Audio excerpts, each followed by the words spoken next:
네, 일단 그래도 인사부터 하고 시작을 해볼까요? 안녕하세요. 은빛사고 연출한 장범민입니다. 오늘 극장에서 영화 봐주셔서 감사합니다. 네, 안녕하세요. 저는 김정서 연기한 나애진이라고 합니다. 반갑습니다. 안녕하세요. 김태준 역 조하성입니다. 반갑습니다. 네, 오늘 되게 많은 분들이 오시는 것 같아요. 네, 한파도 살짝 풀리고 해서 네, 많이들 와주신 것 같습니다. 제가 영화 보면서 궁금했던 부분들을 많이 적어왔는데 오늘 여기 계시는 분들도 자유롭게 네, 궁금하신 점 있으시면은 중간중간 손 들어서 네, 질문해 주시면 좋을 것 같아요. 다들 영화 첫인상이 어떠셨는지 되게 궁금해요. 일단은 영화관에 올 때 포스터를 먼저 보고, 네, 그리고 어떤 영화일까 궁금해 하면서 이제 처음 타이틀을 보고, 네, 마지막 엔딩을 듣게 되는데, 저는 이 영화의 엔딩이 네, 대사로 끝나는 게 참 재미있었거든요. 네, 이거는 현장 질문이지만 네, 원래부터 이렇게 대사로 끝낼 예정이셨는지 궁금합니다. 네, 초고에서는 정서가 이제 남자친구랑 청약을 하지 않기로 하고 포기를 하고 따릉을 타고 혼자서 가는 그런 건 비슷했어요. 근데 그때만 해도 제가 정서의 마지막 그런 엔딩의 의미 그리고 정서의 마지막 그런 행동이 이 친구에게 어떤 영향을 미칠지 이런 거에 대해서 고민이 부족했어요. 그래서 저 자신도 이 친구가 어떻게 마지막을 맞이할까를 고민하면서 횡단보도 앞에서 따릉이 타고 딱 멈춰 서서 신호가 바뀌는 걸 기다리는 그런 식으로 초고를 썼었어요. 네, 그러다가 이제 좀 정서에 좀 더 집중하고 이 친구에게 이 이야기가 어떤 의미일까, 이 여정의 끝에서 이 친구가 어떤 결말에 도달하는 걸까 이런 걸 고민하고 또 같이 이야기도 나누고 하면서 지금 같은 그런 내레이션과 정서가 자기의 것이 아닌 걸 내려놓은 이후에 맞이하는 그런 새 출발하는 느낌, 자기 자신으로서 첫 출발점을 딛는 느낌 그런 것들을 상상하면서 이렇게 엔딩과 내레이션으로 마무리하게 됐습니다. 네, 영화가 이미지를 활용하는 것이 훨씬 더 이렇게 느낌을 강하게 줄 수 있을 것 같은데 저는 정말 그래서 더 오히려 인상적으로 끝났다는 생각이 들더라고요. 아마 마지막으로 지금 보신 부분들이 들으신 부분들이 네, 끝 장면이실 것 같아서 먼저 네, 시작 전에 끝 이야기를 해봤고요. 저희 그러면 이제 본격적으로 영화에 대해서 이야기를 할 텐데 저는 제일 궁금했던 게 일단 제가 여기에 초대된 거는 동해 생활이라는 저의 에세이가 있어서 네, 제가 동해에서 2년 동안 거주를 하였거든요.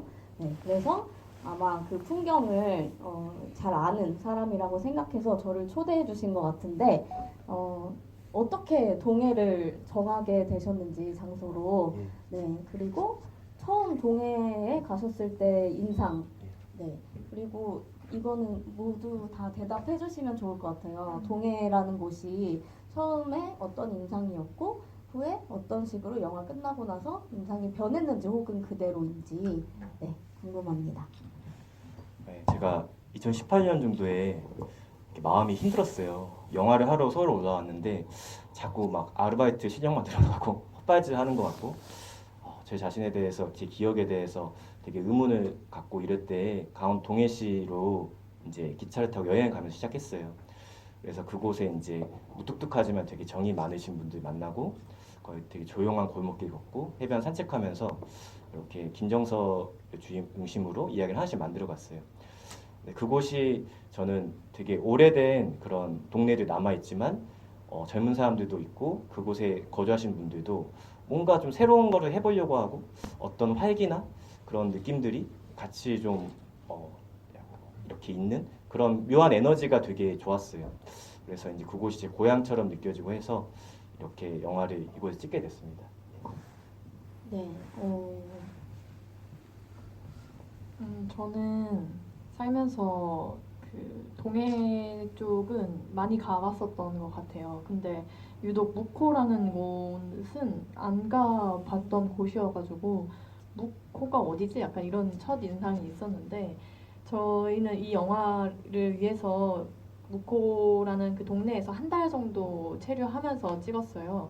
근데 그 모든 영화에서 나오는 장소들이 거기서 차로 15분, 20분 내로 다 움직일 수 있는 곳들이었는데 이제 저만 거기 있고 계속 이제 배우들이 왔다 가는 거예요. 그러니까 그 씬에 필요한 부분들에 촬영하고 가고 하는데 저는 이제 그만큼 뭐 좀 혼자 걸어 다닐 때도 좀 있고 뭐 차를 타고 다닐 때도 좀 있고 그랬는데 묵호라는 동네는 유독 좀 더 작고 더 마을처럼 느껴졌었던 것 같아요. 그 크게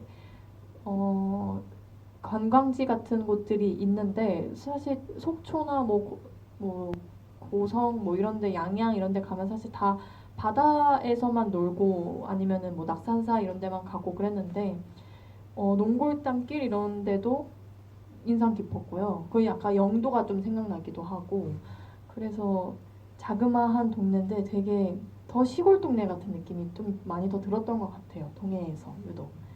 네, 최근에 그래서 강릉에서 상영을 한번 해가지고 다시 갔다 왔는데 저한테는 촬영을 했던 곳으로 더 많이 기억이 남아 있더라고요. 그래서 그때 당시에 제가 어떤 감정으로 거기를 걸었는지 그런 게 더 많이 생각이 났어요. 겨울바다.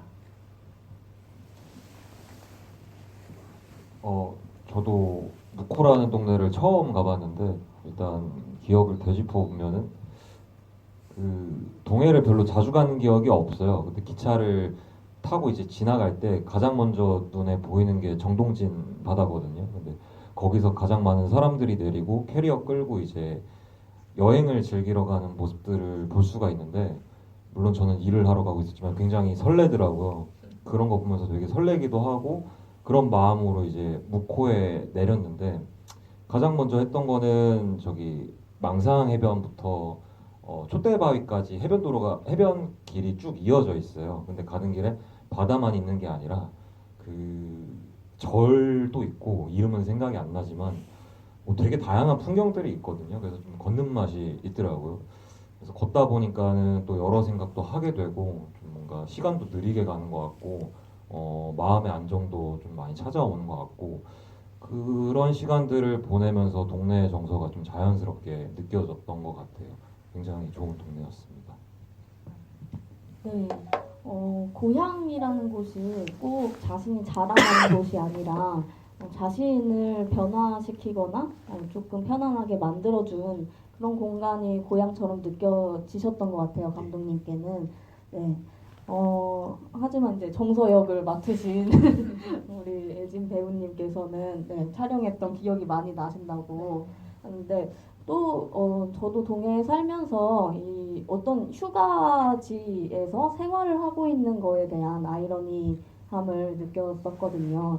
그래서 정서의 마음이 그곳이 고향이면서 동시에 떠나고 싶은 곳이면서 하지만 또 돌아와 올 수밖에 없는 곳이었던 것이 굉장히 매력적으로 다가왔던 것 같습니다. 네, 동해라는 공간을 생각을 하면 일단은 바다부터 생각이 나죠. 네. 하지만 여기서 정말이지 바다가 크게 등장하는 장면은 네, 정서와 이렇게 키스 씬이 나와서 저 깜짝 놀랐는데 네, 그 장면이었던 것 같아요. 네, 그 장면을 위해서 이제 바다를 혹시 참고 크게 담으신 의도가 있으셨나요? 뭐 그렇게까지 전략적으로 영화를 찍진 않습니다. 다만 망상 해수욕장을 저도 이렇게 혼자서 이렇게 거니면서 저는 거기에 가장 큰 인상은 그곳의 어떤 하늘이나 파도가 되게 깊어요. 그리고 시간대가 해질에 가까울수록 하늘이 훨씬 높게 뜨고 구름이 훨씬 높게 뜨는 그리고 그 색감이나 이런 게 다른 바다랑 확실히 다르더라고요. 근데 그 와중에 정서가 이렇게 아파트 청약을 계속 할지 말지 남자친구랑 헤어지지 말지 고민하던 차에 어떤 되게 흔들리는 그 시점이랑 그 날씨나 그 광선이나 이런 것들이 잘 맞을 것 같았어요. 그때 이제 폭죽을 해서 위로를 해준다지만 희말이 없이 터지는 이런 불꽃들 그런 거 하나하나 그런 것들 와중에 정서도 태준이가 따뜻하고 이러니까 풀어지고 뭐 이렇게 입맞춤까지 하게 되고 뭐 이런 것들을 상상하면서 그게 이제 파도의 그런 느낌이랑 이런 거를 같이 담고 싶었어요. 네, 또 흔들린다, 뭐 불안정하다, 라는 이야기를 해주셨는데, 이 영화에서 어떤 비정규직 노동자에 대한 이야기도 많이 그려지고 있고, 또 중요하게 시작하는 장면에서 배달 노동자의 포스터를 그리고 있는 정서의 모습, 그리고 어떤 불안정한 꿈을 향해서 계속해서 도전하고 있는 정서의 모습으로 이제 시작을 하고 있는데, 저는 뭐 고용 불안정에 대한 그런 것보다는 우리 여기 계시는 모든 분들께 자신이 생각하는 안정적인 삶이란 무엇인지에 대해서 네, 질문 드리고 싶어요. 거꾸로 그럴까요? 그 부분에 대해서 고민을 항상 하고 있고 영원히 풀리지 않는 문제라고 생각을 하는데 근래에 들어서 좀 안정에 대한 어떤 가까운 확신을 좀 느끼게 됐다고 생각한 거는 뭐가 됐든 제가 행복해야 하는 방향이 맞는 것 같아요. 제가 뭘 좋아하고 어디서 편안함을 느끼고 살다 보면은 그런 것들이 생각보다 좀 세세한 곳에 숨어 있거든요. 근데 너무 큰 거를 바라보고 이제 좀 달려가다 보면은 그것이 막상 이루어지지 않았을 때 뭐 찾아오는 상실감이나 그런 것들이 좀 본인을 되게 흔들거나 힘들게 할 수가 있는데 그와 반대로 또 제가 흔들리지 않아야 어떤 행복함이나 안정감이 찾아온다고 저는 생각을 하거든요. 그럴수록 이제 평소에 좀 놓치고 살았던 어떤 세세한 것들, 저 같은 경우에는 지금 당장 생각나는 거는 가령 고향에 가면 이제 뭐 어머니가 저번에 이제 이어폰을 하나 주워 오셨어요. 근데 그 이어폰을 주워 오셔가지고 음악을 들으시는 모습이 좀 굉장히 어떤 충만한 모습으로 다가오더라고요. 그래서 그냥 그런 것들 하나하나 좀 소중하게 느끼고 살다 보면은 자연스럽게 찾아오는 게 안정감 아닌가. 그런 것들을 좀 놓치지 않고 최대한 관점을 두고 살아가려고 노력하는 편입니다. 너무 어려운 주제를 주신 것 같아요. 안정적인 삶, 오늘 보니까 관객분들이 유독 더 저보다 아이도 있으시고 뭔가 좀 더 안정적인 삶에 대해서 고민을 많이 해보셨을 것 같은 느낌이에요. 어떤 건지 사실 관객분들한테 좀 듣고 싶은데 제가 생각하는 안정적인 삶은 저는 좀 안정적이게 살아왔다고 느꼈던 어떤 시기가 있었는데 그때는 참 밸런스가 다 잘 맞았었던 것 같아요. 돈을 버는 일이 있고 내가 하고 싶은 일이 있고 그리고 그게 좀 어떤 루틴이 있고 그래서 그 안에서 되게 이 루틴적으로 일이 조율이 되고 촬영이 생기면 일이 조율이 되고 월마다 들어오는 돈이 있고 내가 먹고 싶은 거 먹을 수 있고 이런 것들이 되게 참 일상을 이루었을 때 그게 루틴처럼 일상을 이루었을 때가 되게 안정적이게 느껴졌었는데 이게 조금 밸런스가 살짝 깨지면서 일을 포기해야 되는 때가 있었어요. 이 촬영 일들이 너무 이렇게 들쑥날쑥하니까요. 그래서 그 일을 포기해서 내가 하고 싶은 것만 하고 있는데 가난한 거예요. 그러니까 이게 또 속이 타들어가는 거죠. 막 여기서는 이렇게 웃어야 되는데 집에 가서는 돈을 어떻게 벌어야 되지? 막 이런 고민을 하고 있으니까요. 근데 그래서 좀 목표 설정을 다르게 해야겠다고 생각이 들었어요. 무작정 아까 하성이가 말한 것처럼 너무 욕심을 내면 약간 손에 보이지 않는 것을 계속 이렇게 쫓느라고 그게 뭔지도 모르면서 좀 불안정해지기가 쉽더라고요. 그래서 이동진 평론가님이 언젠가 하신 말씀이 있는데 인생 전체는 되는 대로 하루하루는 성실히 약간 이렇게 목표 설정을 삼으셨더라고요. 근데 저는 인생 목표는 거대하게 하루하루는 거기를 향해 가고 있어. 오늘도 만족해. 약간 이렇게 살았었는데 그거를 조금 뒤집어서 되는 대로 좀 어디로든 흘러가겠지. 약간 크리스천인 마인드라면은 주님의 뜻대로 모든 건 다 될 거다. 이렇게 좀 생각을 하면서 하루하루는 열심히 좀 살아보려고 하고 있습니다. 그게 제가 생각하는 안정적인 삶인 것 같아요. 저는 요즘에 거리를 걷거나 버스를 탈 때 사람들 보는 걸 되게 좋아하거든요. 한 분 한 분, 그리고 이렇게 가게들도 보고. 그러니까 어떤 느낌이냐면은 있는 그대로 이렇게 눈앞에 있는 사람이나 영화나 사물을 이렇게 편안하게 온전하게 이렇게 바라볼 수 있는 게 저는 요즘 좋아요. 이렇게 뭔가 억지로 제가 뭔가를 하려고 하지 않고 뭔가 이렇게 너무 행동이나 이런 걸 하려고 하지 않고 나 말고도 세상에 이런 저런 존재들이 관객분들 한 분 한 분이 이렇게 이 영화를 봐주시는 이런 아이 처음이거든. 거의 별로 없었어요. 이렇게 GV 때만. 그래서 한 분 한 분 이렇게 뵙고 이렇게 여기 또 같은 시기에 이 어지러운 시국에 영화를 또 보러 와주시고 다들 이렇게 또 끝나고 또 저녁을 드실 거고 이렇게 이런 것들을 하나하나 상상하면서 이렇게 나도 이렇게 있고 관객분들도 이렇게 옆에 있구나 그거를 그냥 인정하고 이렇게 생각하고 하는 거를 이렇게 현재에 머물려고 하면서 하니까 되게 마음이 요즘에는 그런 게 좀 안정적인 것 같습니다. 네. 또 사람 구경하고 가게 구경하는 거 좋아하신다고 하셨는데 영화에서도 그런 부분이 저는 정말 잘 드러난다고 생각을 했어요. 배우분들께서도 너무 연기 잘 해주셨고 또 내 대사를 정말 맛깔나게 쓰시는 것 같아요. 네. 저는 특히 이 아버지 캐릭터를 너무 흥미롭게 지켜봤거든요. 네, 아버지 캐릭터의 그 대사가 정말 능글 맞아서 짜증나고 하지만 미워할 수 없고 그런 존재로서 이렇게 너무 대사가 좋고 와닿았는데 처음에 이제 대본 쓰실 때 이 인물들을 살리기 위해서 어떤 식으로 구상하셨고 또 제일 많이 달라진 인물은 어떤 인물이고 또 어떤 식으로 대사를 좋은 부분, 맛깔나는 부분을 캐치하시는지 궁금합니다. 저는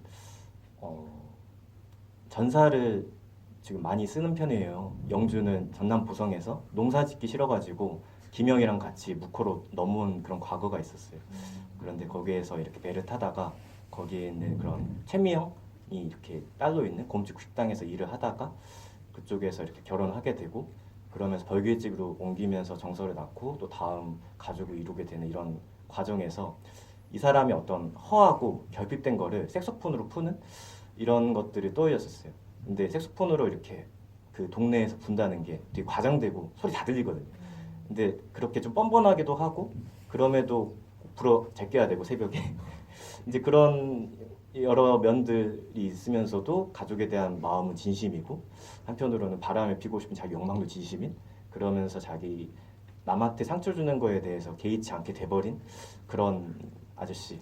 근데 주변에 찾아보면 은연중에 이렇게 한 분 한 분 한 분이 이렇게 있는 그렇지만 온전히 미워할 수는 없는 그런 우리 주변의 아저씨 이런 것들을 좀 생각하고 좀 자료조사도 하고 만나서 이 인터뷰 같은 것도 하고 하면서 이렇게 만들었어요. 그래서 처음에 안석관 선배님 만나기 전에는 영주가 제 딴에는 이 정서에게만큼은 약점이 있다.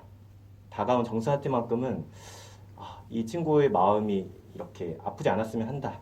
내가 못해서 이런 게 감상성이 좀 컸어요. 근데 석관 선배님이 저보다 확실히 나이가 많으시고 거의 59년생이시니까 실제로 저보다 이런 인간들을 많이 보셨고 이런저런 걸 얘기를 했을 때 제가 너무 어찌 보면은 제 감상적인 거에 너무 투영한 거 아닌가 하는 그런 게 있었습니다. 그래서 좀 더 실리에 좀 더 밝아지고 그 속은 의문스럽고 알 수 없지만 뭐랄까요, 좀 더 차갑고 이런 면들이 영주가 좀 더 두드러졌어요. 유쾌한 면이 있으면서도 이제 그런 차가운 이런 면들이 좀 더 본질로 있는 그런 쪽으로 바뀐 것 같아요. 그리고 대사나 이런 것들은 이렇게 전사를 생각하고 이 시나리오에 안 나온 이런저런 장면들을 써보면서 이 사람은 이럴 때 이렇게 행동했겠거니 이런 말 했겠거니 하는 그런 것들을 되게 많이 써요. 그런 장면들이 시나리오에 나오지 않은 장면들을 많이 쓰면서 이렇게 한 사람을 이렇게 알아가듯이 이렇게 글을 쓰고 뭐 제 나름대로 인터뷰 같은 것도 혼자서 하거든요. 혼자 잘 놉니다. 그러면서 이렇게 대사를 이렇게 손가락에 익히는 편입니다. 네. 아까 색소폰 이야기도 하셨는데 저는 그 부분이 동해 바다 한복판에서 새벽에 색소폰을 불고 있는 것이 환상이 아닌가? 이러면서 깜짝 놀랐거든요. 근데 그 부분을 음악적으로도 되게 환상적으로 또 그 장면도 뭔가 이렇게 흐릿한 잔상처럼 느껴지도록 꿈결에 보는 것처럼 만드셨는데 이 영화에서 또 가장 중요한 모든 부분 다 중요하지만 네 음악이 굉장히 아름다운 것 같아요. 네 음악 감독님께서 또 제가 좋아하는 네 분이시던데 그 혹시 뭐 같이 하시게 된 비하인드 썰이라든지 네. 정말 스트레이트하게 김사원님 저도 팬이었고 이분의 앨범에 담긴 그런 근원적인 사랑에 대한 그리움 이런 정서나 다채로운 악기 쓰시고 영화 음악도 하시고 하는 것들이 좋아서 집타로 이렇게 피디님 통해서 시나리오를 드렸습니다. 근데 마침 결이 잘 맞고 스케줄이 맞아서 같이 작업하게 됐습니다. 네. 그럼 배우님들께도 네, 여기 음악 감독님은 시나리오 딱 보고 같이 해야겠다 결정하셨다고 하는데 어떤 부분이 제일 함께 하고 싶은 포인트였나요? 네, 영화를.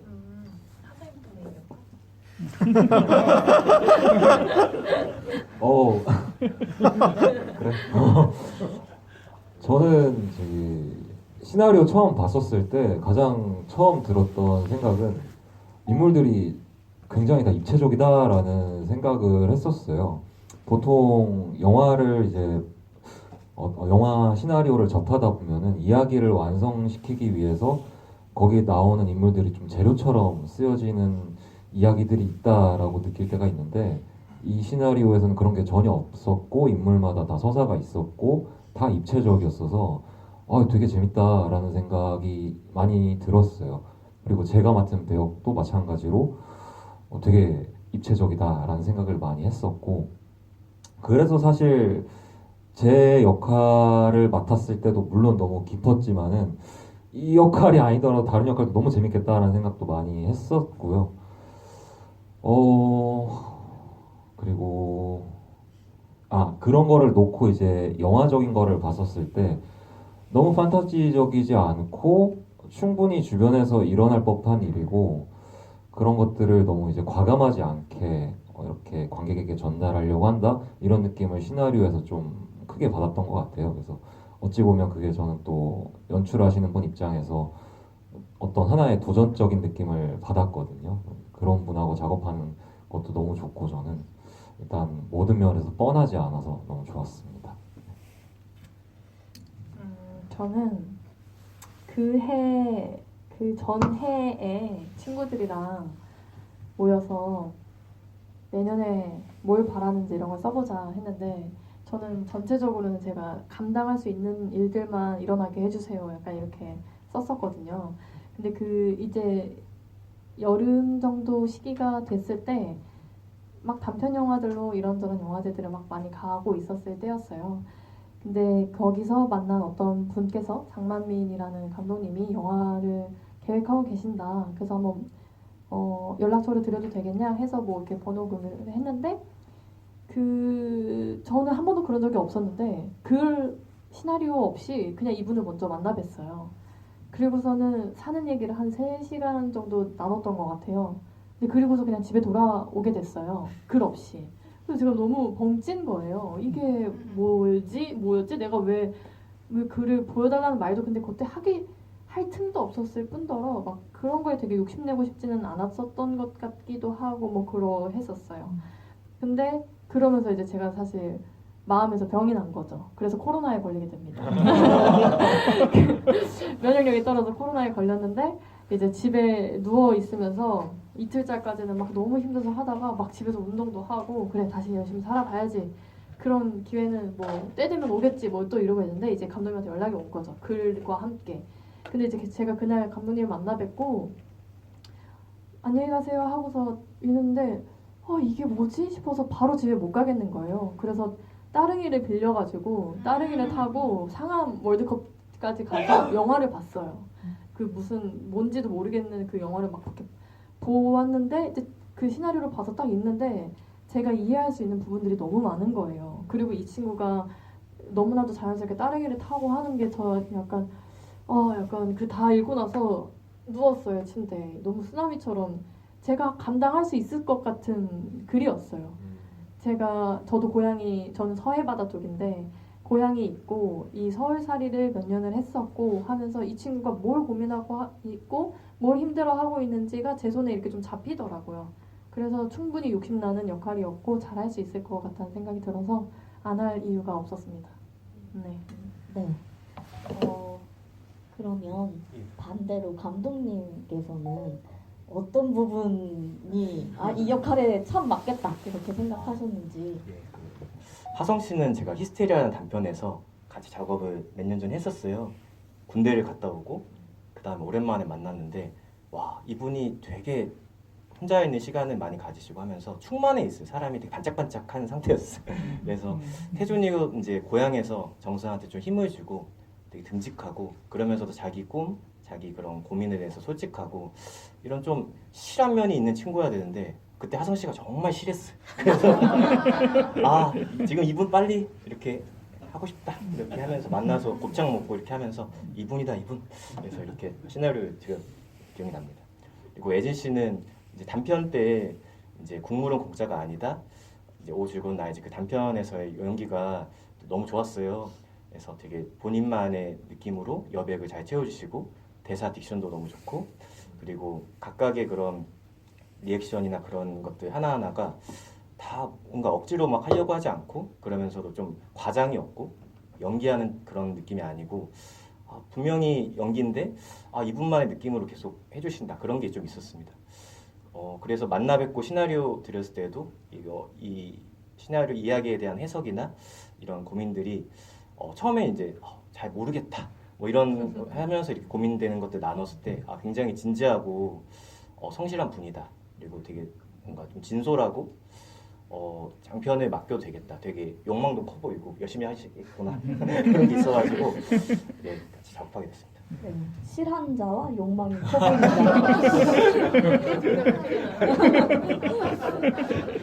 네, 덕분에 너무 좋은 영화를 저희가 볼 수 있어서 다행이라고 생각을 합니다. 또 이 영화의 가장 큰 이야기의 출발점이라고 해야 될까요? 어떻게 보면은 아파트 청약에 당첨됐기 때문인데 사실 호재인데 돈이 없으면 호재가 아닌 그런 상태인 거죠. 하지만 저는 영화에 대한 질문이 아니라 각자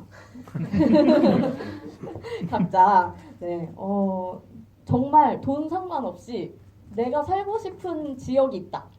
네, 어떤 곳에서 살고 싶다. 그리고 주거 형태는 어땠으면 좋겠다. 아파트, 전원주택 등등등. 네, 궁금합니다.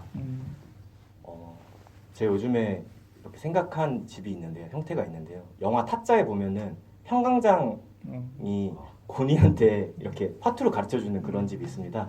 서울 강북구 어딘가에 있을 것 같은 대문이 있고 작은 마당이 있고 툇마루가 이렇게 있어서 그쪽에서 누워서 이렇게 햇볕이 보면은 저기 강아지도 좀 있을 수도 있을 것 같고 그런 좀 담장이 낮은 그런 집. 근데 난방이나 이런 외풍이 심하지 않고 되게 은근히 인테리어나 이런 것들이 되게 실하게 이제 리모델링 해가지고 살기 좋은 그런 그러니까 집값보다는 그런 내구성과 그런 접근성 이런 것들이 좋은 그런 그쪽 그런 자택 그런 거 생각나요.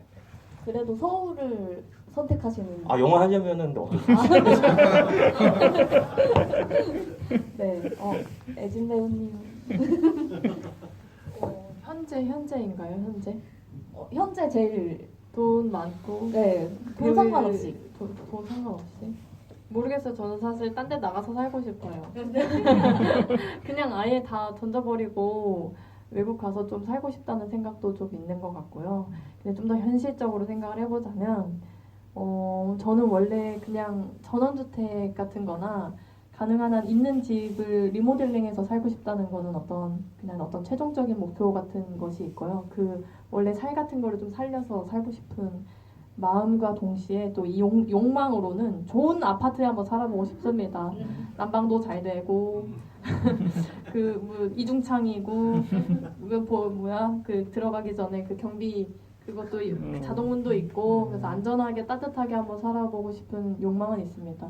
하지만 늘 그 닭장 같은 그 똑같은 곳에서 산다고 하면은 괜히 답답한 마음은 있는데 막상 살 땐 좀 편리하지 않을까. 그런데 늙어서 사는 게 좋겠죠? 그럴 것 같아요. 저는 예전부터 생각해 온 게 있는데 저기 남양주에 조안면이라고 있어요. 아시나요? 네, 그 슬로우 시티라고도 하는데 제가 거기를 이제 좀 뭔가 힐링하러 몇 번 갔었어요.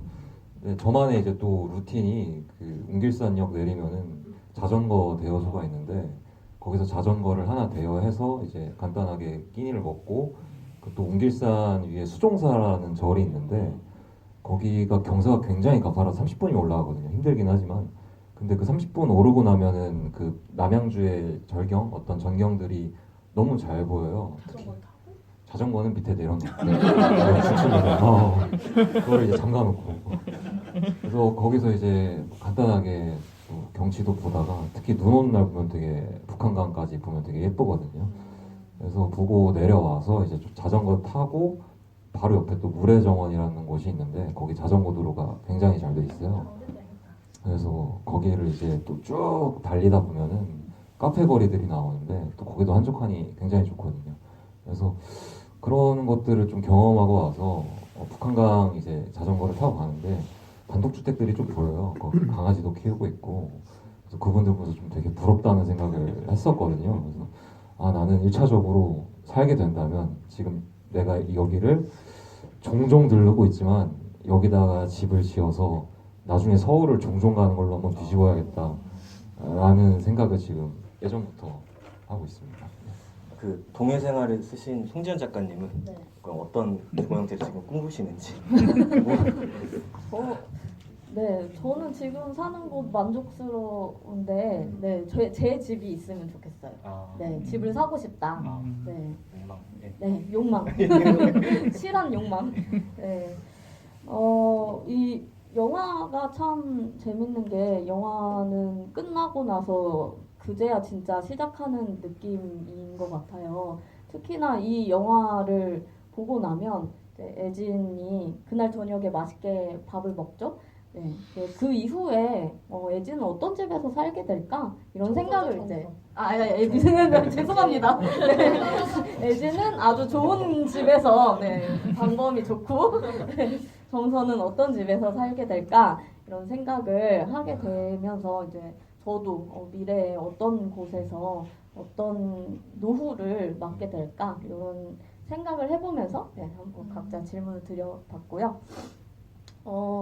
영화에서 또 저는 재밌었던 포인트가 애진 배우님께서 스케이트 타는 부분이 참 재밌었어요. 어떻게 처음부터 탈 줄 아셨는지 영화를 위해서 연습을 하셨는지 참으로 궁금합니다. 전혀 타본 경험이 없었고 친구들이 타는 거 보면서도 제가 어렸을 때까지 인라인 스케이트 이런 거는 진짜 열심히 잘 타고 그랬는데 스케이트는 너무 위험해 보여서 배우지 않았던 어떤 종목이었어요.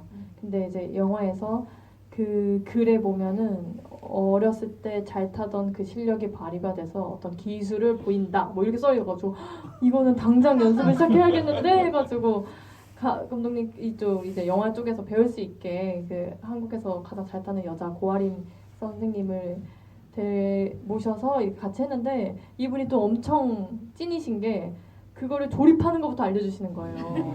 그래서 이 바퀴가 어떻게 움직이는 건지 그래서 어떻게 타야 되는지 그래서 안전하게 배워 나가기 시작했는데 시간이 부족하더라고요. 그래서 할 수 있는 거 안에서 제가 묘기를 할 수 있는 게 뭘까요? 했는데 팔 부러지거나 이러면 이런 시도를 해야 되기 때문에 그냥 할 수 있을 만큼의 최선은 요거다 해가지고 제가 그냥 영상 좀 찾아보고 하면서 그런 거 막 잔재주 이런 거 위주로 조금 더 막판에 좀 배워서 탔습니다.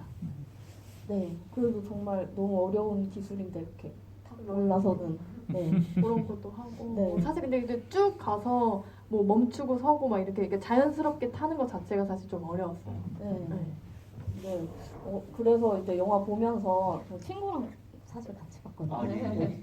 유출되면 안 되지만 제 아이디로 봤습니다. 아, 예. 네. 네, 어쨌든 친구가 저분은 어떻게 저렇게 원래부터 타셨던 건가 이러면서 깜짝 놀라더라고요. 연기를 잘했네요. 네. 네. 제 질문은 이제 거의 끝났는데, 네.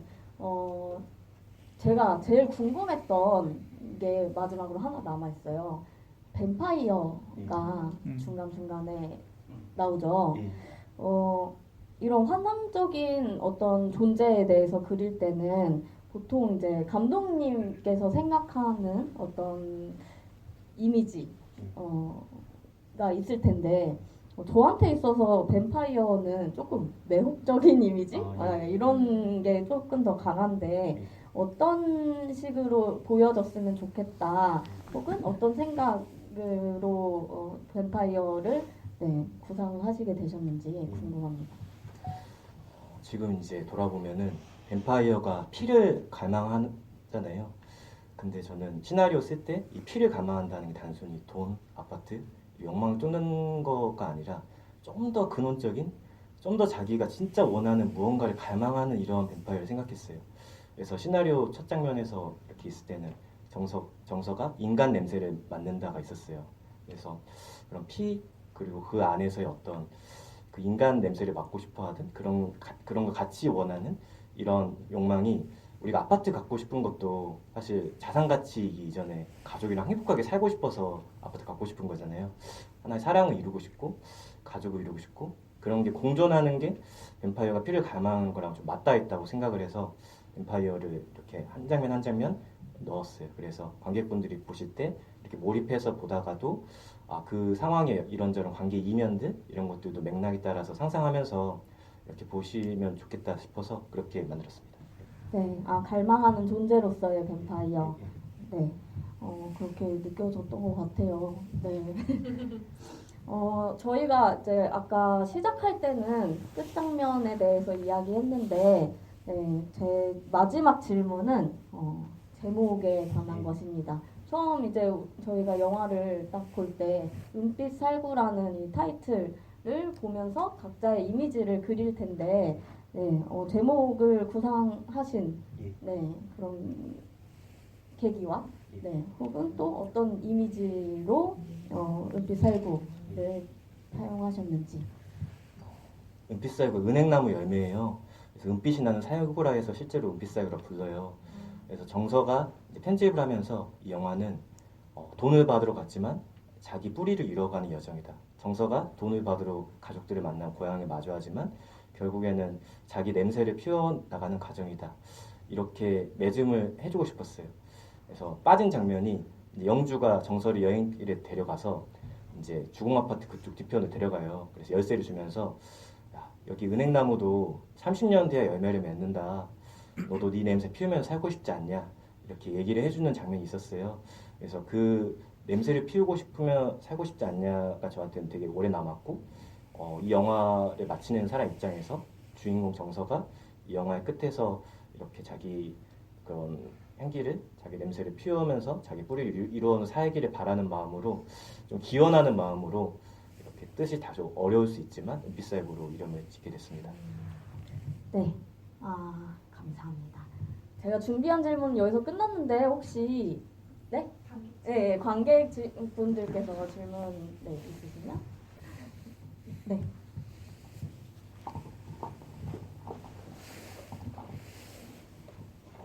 저는 영화를 개봉 전에 우선 먼저 봤었는데 그때는 이제 은빛살구라는 그 얘기를 모르고 감독님 얘기를 듣기 전에 알아가지고 혼자 나름대로 다른 뜻이 있나 해가지고 막 상상을 했었는데 일단 제가 상상한 건 안 맞아가지고 다행이라는 생각이 들고 그 영화 거기 속에서 친구 정혜가 이제 아빠 거기 그런 장면을 몰래 이렇게 해가지고 보여준 장면이 나오는데 최근에 잡지에 그 나혜진 배우님의 리스트에 타인의 삶이라는 연극이 있더라고요.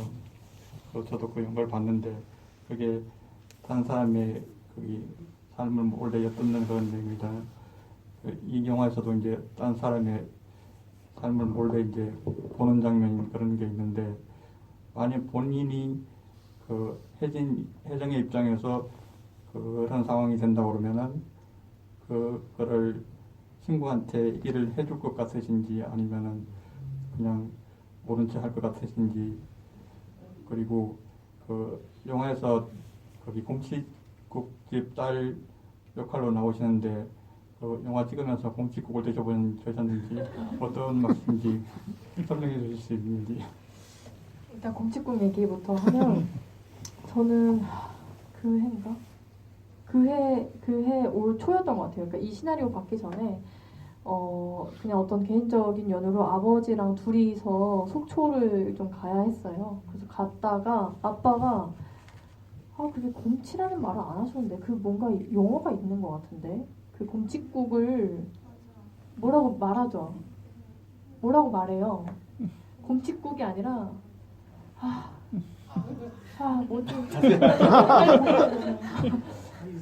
뭐라 해요? 그 막 무슨 탕 뭐 이런 느낌인데 곰칫국이 아니에요. 아무튼 근데 그게 아닌데 아버지 그거를 먹으셔야겠다는 거예요. 그걸 안 먹은 지 오래돼서 그래서 너 그 뭔지 아냐? 그래서 아니 뭔지 모르겠는데 하고서 그 막 엄청 할머니 할아버지 두 분이서 하시는데 분유리 분이 되게 많이 붙은 데가 있어요. 그래서 거기 가서 그거를 처음 먹어봤어요. 근데 막 너무 미끄덩거리고 그래서 막 많이 먹지 못했는데 아무튼 그 시원한 맛으로 먹긴 먹었는데 촬영 때는 먹어본 적은 없습니다. 비쌉니다. 네. 국민 영화니까. 맞아요. 그래서 그거는 먹어보지 못했고 두 번째 질문은 제가 혜정이라면 정수한테 그 영상을 보여주겠느냐 이런 말씀이셨던 것 같은데 저는 안 보여줄 것 같아요. 네,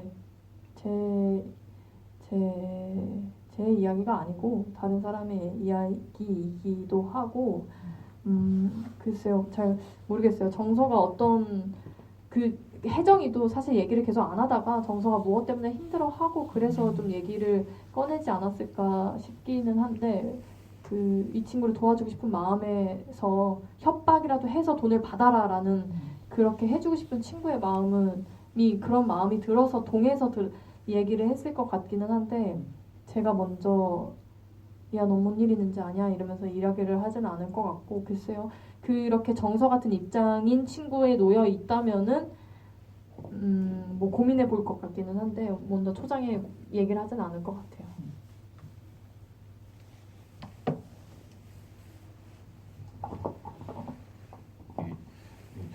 영화를 한 네다섯 번 본 것 같거든요. 그래갖고 궁금한 게 이게 감독님하고 배우님이 가장 이게 좋아하시는 장면이 있으신지 그리고 이 동해잖아요. 그리고 촬영 중에 가보신 것 중에 혹시 동해를 관광을 가거나 놀러 간다면 좀 추천해 주실 만한 장소, 뭐 맛집이 혹시 있으신지 그리고 마지막 질문은 나혜진 배우님이 만약에 그 정서가 같은 상황이시라면 그 아파트 청약을 포기를 하실 건지 아니면 그거를 그냥 지키실 건지 그게 좀 궁금합니다.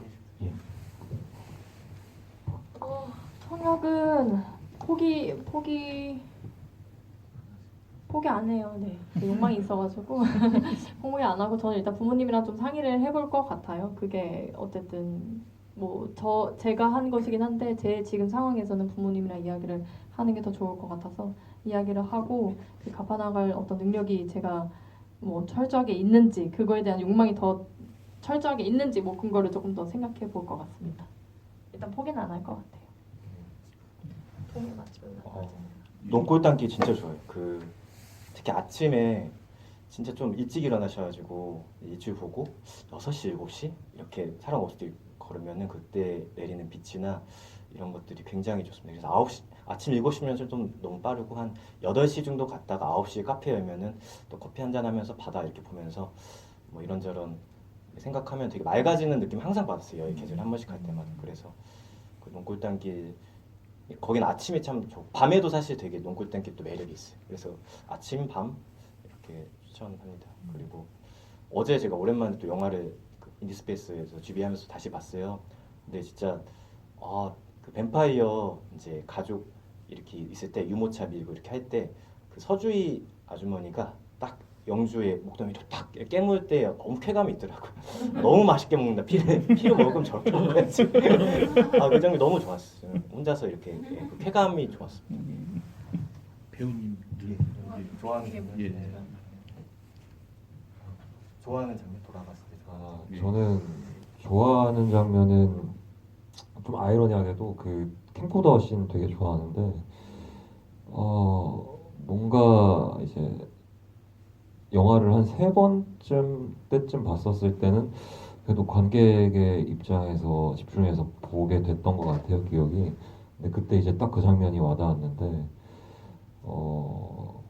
그 가족이라는 관계에 이렇게 들어가고 싶지만 그 장면에서 이제 나는 들어갈 수 없구나 하고 뭔가 내 의지와는 다르게 내팽겨쳐지는 듯한 그런 주인공의 느낌을 받아서 그 장면이 되게 좀 막 울컥하기도 하고 뭔가 좀 이입이 많이 되더라고요. 근데 그냥 그 뭔가 착잡한 그 캠코더를 보는 표정이 있었는데 그래서 그 장면이 좀 여전히 기억에 많이 남아서 가장 애정하는 장면 중 하나 아닐까 싶습니다. 저도 좋아하는 장면은 많은데 오늘 지금 생각나는 거는 이제 그 식당에서 마지막으로 갈 때 정혜 동생한테 가서 뭐해 하면서 이렇게 있는 그 씬을 좋아하는데요. 그때 그러니까 그래서는 제가 못 느꼈었던 감정을 연기하면서 많이 느꼈어요. 이렇게 잘 살아라는 말 한마디가 되게 무책임하게 느껴지기도 하고 근데 무언가는 건네주고 싶기는 하고 한데 그게 좀 제가 그 나름의 응원 같은 거를 좀 보낼 수 있는 그런 마음이 들었어요. 그래서 어떻게 찍히는지도 사실 글씨는 잘 모르겠을 때였던 것 같은데 그때 제가 느꼈었던 그 감정이 그래도 화면 안에 좀 이래저래 흐름상 잘 담긴 것 같아가지고 글씨는 참 좋아합니다.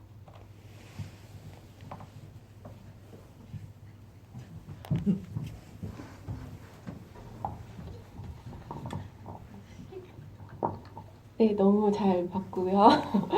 말씀을 너무 잘해주셔가지고 이 자리에서만 물어보고 싶은 게 생겨서 질문 드리는데요.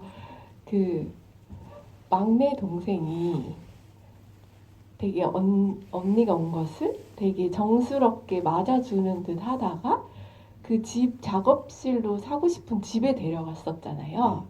그래서 제가 주인공 입장이라면 재밌는 동해의 삶을 느끼면서 이렇게 작업실도 있고 재밌게 사네 이러고 막 가스라이팅도 하지 말아야지 이런 생각을 했을 것 같은데 마지막 장면에 그 팔찌를 주면서 막내도 알고 있는 것처럼 보여지는 장면이 보이니까 갑자기 캐릭터가 확 달라지면서 "헉, 혹시 그러면 처음부터 그 집에 데려간 것이 다소 그 계약서까지 쓰게 만들면 되게 심각하기도 하는 거잖아요. 언니를 계약서에 사인하게 만든.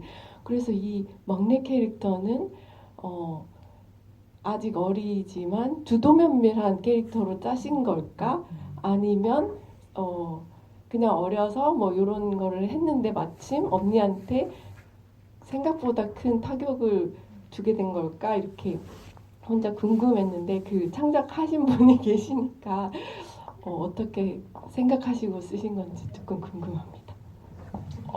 좋은 질문 주셔서 감사합니다. 이게 처음 들어보는 충분히 돌아볼 수 있는 질문 같습니다.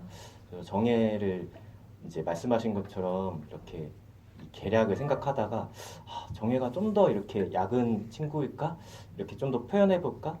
아니면은 아니 어쩌다 이렇게 하는 걸로 할까에 대해서 되게 고민을 많이 했어요. 왜냐면은 관객분들도 되게 당황하실 수 있고 혹은 관객분들도 이거 어떻게 되냐에 따라서 정서에 대한 감정선이 완전 달라지거든요.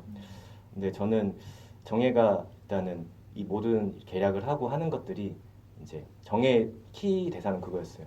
제가 열심히 해서 히트곡 많이 만들어서 엄마 확보시켜줄게.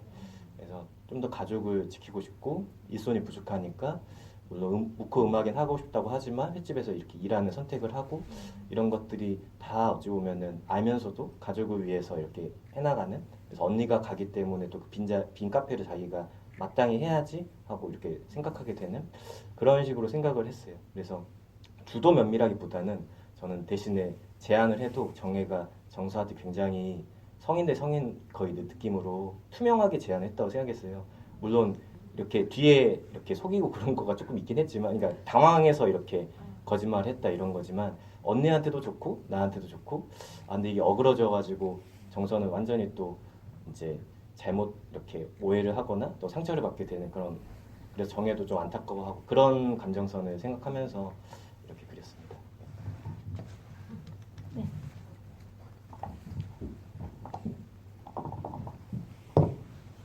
안녕하세요, 감독님. 영화 잘 봤습니다. 저희 아버지가 삼척분이셔서 이렇게 영화 재밌게 봤는데, 이게 아마 비슷한 일을 겪으셨던 것 같아요. 저희 아버지도. 아마 은빛살구 2가 나오면은 아마 그쯤 시간대가 되지 않을까 그렇게 생각이 드는데, 질문 드리고 싶은 거는 저는 조화성 배우님 중간에 이제 돈 입금해주고 이렇게 하는데 굳이 시청 누나를 포기하지 못한 이유가 좀 뭐 같이 저도 이렇게 결혼한 와이프가 좀 같이 오래 좀 친구처럼 지내다가 결혼해가지고 그런 저는 그런 상황이 아니었는데 좀 좋은 결말을 맺은 것 같아서 그렇고, 그다음에 저는 안석환 선생님 마지막 대사가 다 가졌는데 왜 그러냐니까 재미가 없다고 하는 게 좀, 그러니까 저도 그렇게 뭐 바람 피겠다는 일 아닌데 이게 좀 이렇게 와닿더라고요. 이렇게 좀 안정적으로 삶는 것도 재밌긴 한데, 그래가지고 그거 좀 모티브가 있으셨는지 그 대사가 마지막에 그 타이밍에 꼭 딸한테 할 얘기는 아닌 것 같긴 한데, 이제 뭐 자기는 재밌게 사는 건 괜찮은데 굳이 뭐 바람 피는 거 걸렸는데 거기서 막 그렇게 정당화할 필요는 없지 않았을까 생각이 들어가지고 궁금하고, 마지막에 궁금한 건 이제 초대바에 가가지고 가족들이 이렇게 다 소원을 하나씩 비는데 어떤 소원들을 비웠는지 좀 궁금합니다. 화성시 동해시청부터.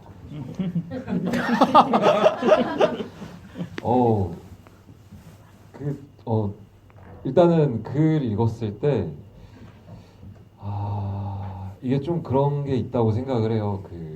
제 3자가 바라봤을 때, 저 사람은 만나는 사람이 있고, 이제 또 다른 이성이 뭐 얘 친구라지만 고향 친구 와가지고 뭐 힘들어하고 뭐 나랑 그런 순간이 있고 뭐 또 도와주고, 이게 좀 어긋난 거 아닌가, 이렇게 3자들은 이렇게 저조차도 그러고 딱딱딱 뭔가를 정의를 내려서 구분짓기가 쉬운데, 이게 또 사람이라는 게 막상 그 상황에 닥치면은 또 충분히 휩쓸릴 수 있어서 사람이라고 생각을 하거든요. 근데 그렇기 때문에 뭔가 이 영화 촬영 들어가기 전에 이 정서가 태준에게 어떤 친구고 어떤 존재고 어떤 서사가 있었는가를 좀 면밀하게 생각할 필요가 있었어요. 그게 있어야만 오랜만에 정서가 나를 찾아왔을 때 저는 동해시청 누나를 굉장히 좋아하고 안정적으로 만나는 거에 커다란 만족감을 느끼고 있지만, 그 서사가 있음으로써 또 흔들릴 수 있는 여지는 충분히 있다고 생각을 하거든요. 또 그게 있어야 영화고. 근데 그 선택을 내리신 이유가 좀 궁금하다고 하셨는데, 앞전에 그 폭죽신에서도 살짝 은유적으로 나오지만은 나도 뭐뭐 하고 했었으면은 너처럼 이렇게 할 수 있었을까라는 뉘앙스의 대사들이 종종 나와요. 그게 이제 어떤 제 결핍이나 바램들을 정서한테 투영해서 보는 대사라고 저는 생각을 했거든요. 그걸 실제로 서울에서 일어나고 있고, 그렇기 때문에 결국은 그렇게 서울에 올라가지 않고 동해에서 안정적인 군인연금과 그 공무원 누나를 만나면서 살아가는 태주는 그게 잘 맞는 친구예요. 네, 그게 잘 맞는 친구예요. 그래서 그거를 절대 포기할 수 없다고 생각을 했고, 또 당장 만나는 이에 대한 책임감도 분명히 존재를 하고, 그럼에도 불구하고 이제 또 정서라는 존재는 이제 저한테 어떤 애틋하고 또 많은 게 투영되는 인물이기도 하고 응원하고 싶은 마음이 좀 가장 클 거라고 생각을 했거든요. 그래서 좀 복합적으로 그렇게 많은 과정들을 거치다가 내린 판단이 입금, 그거가 아닐까 싶습니다. 제가 예전에 단편 중에 천주교 바퀴라는 단편을 찍은 적이 있어요. 그러면서 기도에 대해서 생각을 많이 했었어요. 기도를 하는 거를 어떻게 찍을 것인가. 근데 지금 돌아봤을 때 이제 어떤 기도를 할 것 같냐가 있는데 저는 명확하게 그걸 모른다고 생각을 해요. 그러니까 카메라로 보고 관객분이 봐도 이 사람이 이런 기도를 할 것 같다. 이 내용에 대해서 온전히 알 수가 없다. 그러니까 저 사람이 어떤 기도를 하는지 우리는 알 수가 없고 상상할 수 있을 뿐인 것 같아요. 그래서 뭔가 어찌 보면 저는 그 장면 찍을 때 기도의 어떤 내용이 중요하기보다는 서로 다른 욕망을 가진 것 같은, 그렇지만 서로의 애틋한 가족의 끈이 있는 그런 사람들이 이렇게 기도를 하는 모습들을 이렇게 바라봤을 때 우리는, 관객은 그거를 어떻게 느낄 것인가, 어떻게 다르게 느낄 것인가, 이런 상상을 불러일으키는 게 좀 더 중요했었습니다. 그래서 이제 어떤 기도를 하는지는 저도 잘 모르겠습니다. 그리고 착하게 살면 맛이 없지는 이제 아까 뱀파이어 얘기한 것처럼 그런 진짜 피를 갈망하는 그 피 속에 섞인 그런 자기의 어떤 깊은 관계가 되어 있는, 가족도 피로 연결된 거잖아요. 그런 되게 끈끈한 그런 사랑, 끈끈한 관계를 갈망하는 그런 욕망의 어떤 모티브로서 뱀파이어를 썼는데요. 그런 것이 이제 또 중간에 먼지를 찍어 먹어보면서 자기를 스쳐갔던 그런 가족의 기억, 사랑의 기억을 이제 가져가고 싶은 그런 모티브도 썼었고요. 그래서 맛을 본다는 게 이제 좀 주된 그런 모티브였어요. 그래서 이 정서랑 영주의 서사의 끝에서 매증을 할 때에도 영주가 이제 인생에서 정서 마지막으로 보는데 아버지와 딸이 아니라 자기 밑장 다 보여준 상태에서 인간 대 인간으로서 얘한테 솔직해지고 싶은 거라고 생각했어요. 솔직해지고 싶고, 그럼에도 내가 마지막으로 네 아비로서 인생 이런 거야 얘기를 해주고 싶은 그 대사가 착하게 살면 맛이 없지, 네 알아서 살아라, 건강해라 하고 휙 가는 거를 생각하면서 그 대사를 썼습니다. 네, 저희 마칠 시간이 돼서 죄송합니다. 오늘 영화 보러 와주셔서 너무 감사하고 또 어렵게 와주신 감독님과 배우님들 너무 감사하고요. 사실 제가 GV 진행이 오늘 처음 데뷔 날이거든요. 미흡한 부분이 많았지만 그래도 즐겁게 들어주셨으리라 믿고 오늘 여기서 마치도록 하겠습니다. 감사합니다. 감사합니다.